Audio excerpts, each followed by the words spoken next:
NFL Game Day Morning, Sunday at 7 live on NFL Network. Good morning, football. Welcome back to New York City, guys. We had such a good time with this yesterday. Let's bring it back. It's time for one of our favorite games here at Good Morning Football.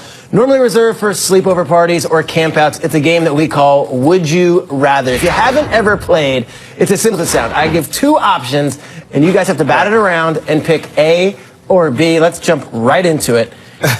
If you're the New England Patriots and you're hosting a playoff game, would you rather face the Steelers in Foxborough or the Ravens in Foxborough? And before I just toss it out there, sprinkle something in. Joe Flacco and John Harbaugh have won twice in playoff games in Foxborough. New England. In New England, and they are a Lee Evans drop pass and a Billy Cundiff missed field goal away from making that 3 times.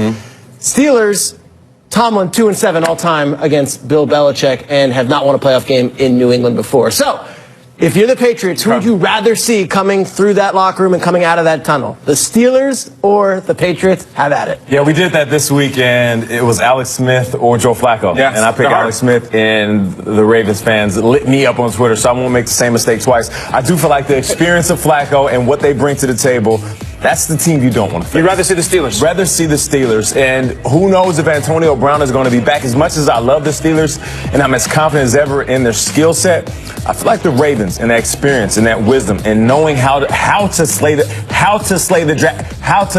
dragon, that is what you don't want to face. I don't want to see the Steelers. Okay. I don't. I think that they almost beat the Patriots without Antonio Brown, without being able to game plan for Antonio Brown not being on the field. Let's face it, it took a little luck for those Patriots to pull out the win in the first round. And I feel like with all of these things that they're dealing with, whether it's James Harrison and the adversity, they are so angry and just feisty and motivated. I think the streak, I'd be terrified if the streak would end, that it's finally been enough and that they have too much offense. Raven, I don't know what their offense is. There's no identity. Sometimes they can run the ball, sometimes they can't. The offense worries me. This is a really, really tough question. The knock I would have against the Ravens is those wins you talked about, which I remember, at least one of which was a beatdown. 4 years ago, 7 years ago, I'm talking about Ed Reed, Ray Lewis, Ray Rice. I'm still going to pick the Ravens, and it's a very simple reason why. No offense scares me against the Patriots. I don't think they lose to offense. I don't think they lose to firepower. I think they lose to defense, and 33 takeaways for the Ravens this year. I think I would rather see the Steelers as good as there. But it's a hard question. It's a very hard one. I think I'll take the Ravens just by a hair. I think the Steelers have the confidence that they can beat the Patriots this time. I hope the Steelers are watching this. Honestly, I hope the Steelers are watching this and are saying, because at this point, it's like rise to the challenge and just slay the dragon. We'll never talk about it. All time in both yards and touchdowns. Legend. But never got the ring. Eli, stats are all right. Had that streak. 2 rings. Eli's career or Dan Marino's career?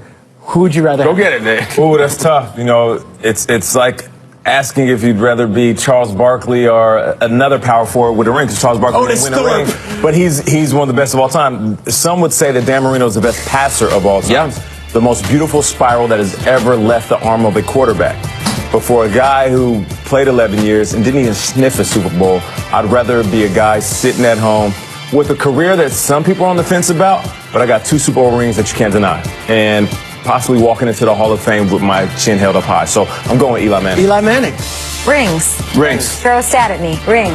When it's the ultimate. 2 rings. What are we doing here? Well, listen, I would go when the rings are gone and those Lombardis are dust, years and years from now, there will still be VHS copies of Ace Ventura: Pet Detective. And Dan Marino was the star of that movie. It is a lasting legacy. You're a weird guy, Ace. Give me Marino all day long. For that fact alone, Einhorn is Finkel. I will say this. I know you're going the direction of the movie. When the dust settles and we're not talking about the rings, we're not talking about the trophies, and you have the conversation of the best quarterbers of all time, yes, Eli's not going to be in that conversation. You're right, Nate. Dan Marino will be in that conversation every single time. Speaking of Ace Ventura, the Hall of Fame bus will disintegrate, yet the VHS tape you can't kill those things. Will remain. Ace Ventura. Who is the real star of Ace Ventura? Sean Young? No. Who? Jim Carrey. Let's get into this one here. The last question.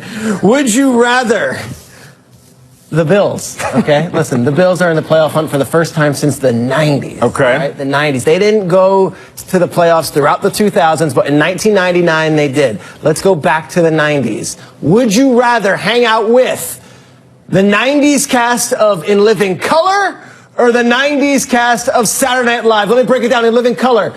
Jim Carrey, okay? Yeah. Right? Jamie Foxx. Yeah. Right? Every Wayans brother. All the Wayans brothers. Every one of them. All 38 of them. David Allen Greer's in that crowd. Tommy Davidson is in that crowd. Hang out socially with them? We hang out socially. Or Saturday Night Live, which has, I would think, Sandler, Farley, Myers. Oh, look at that wrecking crew. Al Franken, get out of here. The late Hartman.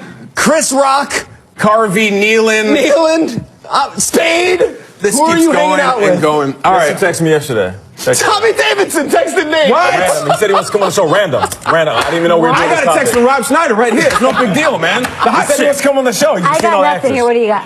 Who went around to hang out with socially? Well, it's a little bit morbid because Farley's gone and Phil Hartman's gone. I will hedge this as a powered battle between the two of them. We're watching these in living color videos. I'm watching Jim Carrey do Vanilla Ice. It was so funny, but I'm going to go with the SNL guys. If only on the strength of those commercials they used to do. Colin blows cereal and Schmidt's gay beer and Bad Idea jeans. I will go with the SNL guys. What? I'm going with living color every single day of the week. They had this David Allen Greer. Every single skit he did was funny. Jim Carrey, Fire Marshal. Yeah. You gotta go like Jamie Foxx, Shanae. They had the Al Sharpton and Louis Farrakhan comedy hour. Bro. It's amazing. A little edgier than Tommy SNL Davidson for sure. did Michael Jackson, like nothing was off limits for them. Who did Michael Jackson? Men on Film. Tommy Davis, right. The Men on Film. Mike Tyson and Robin Givens on Love Connection. Jim Carrey as Chuck Will. This was good. This is actually harder than the Steelers and Ravens one right now. What about Mad TV? Jennifer Lopez and the Fly Girls or G.E. Smith and the Saturday Night Live G.E. Smith doing all kinds of things with that guitar. The facial expressions on that man. I'll take him. J-Lo did one season, right? I think so. Yeah, but so on.